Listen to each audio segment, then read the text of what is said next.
Net को लेकर सियासी पारा चढ़ा हुआ है और ऐसे में इसके बाद छत्तीसगढ़ के पूर्व सीएम भूपेश बघेल की प्रतिक्रिया सामने आई है। उन्होंने कहा कि आखिरकार सरकार को झुकना पड़ा। भूपेश बघेल ने आरोप लगाया कि जहां जहां बीजेपी की सरकार है वहां वहां पेपर लीक का मामला सामने आ रहा है। आपको बता दें कि इस वक्त देश में नीट परीक्षा पेपर लीक और उनके नतीजों में हुई अनियमितताओं का मुद्दा गरमाया हुआ है। शिवसेना यूबीटी नेता संजय राउत ने कहा है कि उनकी पार्टी आगामी महाराष्ट्र विधान परिषद चुनावों को रोक लगाने के लिए सुप्रीम कोर्ट का दरवाजा खटखटाएगी। उन्होंने कहा कि ऐसा इसलिए क्योंकि सत्तारूढ़ दलों के विधायक जो इस चुनाव में मतदान करेंगे उनकी अयोग्यता की संभावना। उन्होंने कहा कि अयोग्यता याचिका पर सुनवाई के दौरान सुप्रीम कोर्ट ने टिप्पणी की थी कि सत्तारूढ़ शिवसेना और अजीत पवार के नेतृत्व वाली एनसीपी के विधायकों को अयोग्य ठहराया जा सकता है। अल्पमत में आई सैनी सरकार को बर्खास्त करने की मांग को लेकर पूर्व सीएम भूपेंद्र सिंह हुड्डा ने अपने विधायकों संग राज्यपाल बंडारू दत्तात्रेय से मुलाकात की। उन्होंने राज्यपाल से मांग की है कि राज्य सरकार के पास बहुमत नहीं है, इसलिए सरकार को बर्खास्त कर देना चाहिए।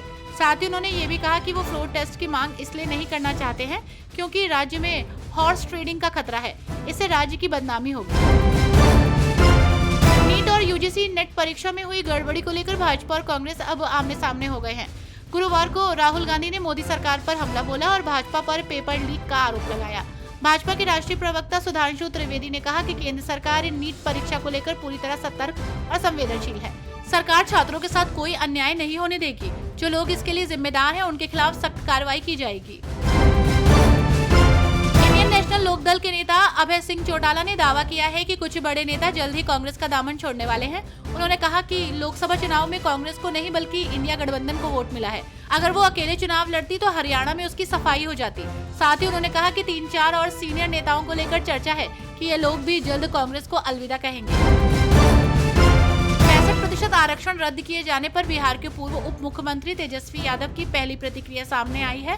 तेजस्वी यादव ने कहा कि हमको पहले से शक था कि बीजेपी के लोग आरक्षण के विरोधी हैं।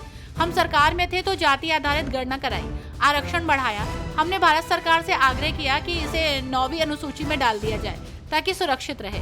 6 महीने पूरे हुए लेकिन केंद्र सरकार ने इसे नहीं डाला। पता नहीं क्यों सीएम नीतीश चुप है। राजस्थान में दिसंबर में बहुमत मिलने के बाद बनी भजनलाल सरकार ने अपने अंतरिम बजट पेश किया था। अब सरकार अपना पहला बजट पेश करने जा रही है जो 10 जुलाई को प्रस्तावित है।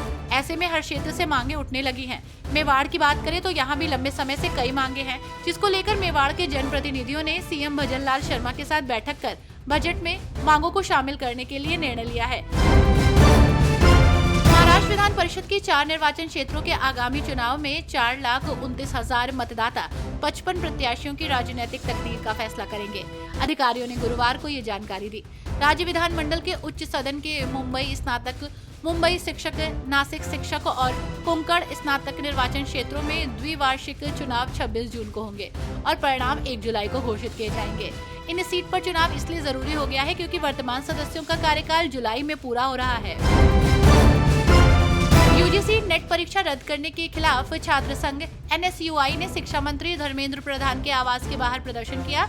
इस दौरान उन्होंने जमकर नारेबाजी की। प्रदर्शनकारियों ने नीट यूजी परीक्षा में हुई अनियमितताओं की जांच की भी मांग की। पुलिस ने एनएसयूआई नेताओं और कार्यकर्ताओं को हिरासत में लिया है। कवर्धा विधायक और डिप्टी सीएम विजय शर्मा ने गुरुवार को कबीरधाम जिले का दौरा किया। उन्होंने कलेक्ट्रेट के सभा कक्ष में दोपहर 11:30 बजे से शाम 4 बजे तक जिला प्रशासन की मैराथन बैठक ली। लोकसभा चुनाव के करीब 4 माह बाद बैठक में शामिल हुए और इस दौरान उन्होंने एक-एक योजनाओं की समीक्षा की और अधिकारियों से 1-to-1 चर्चा की।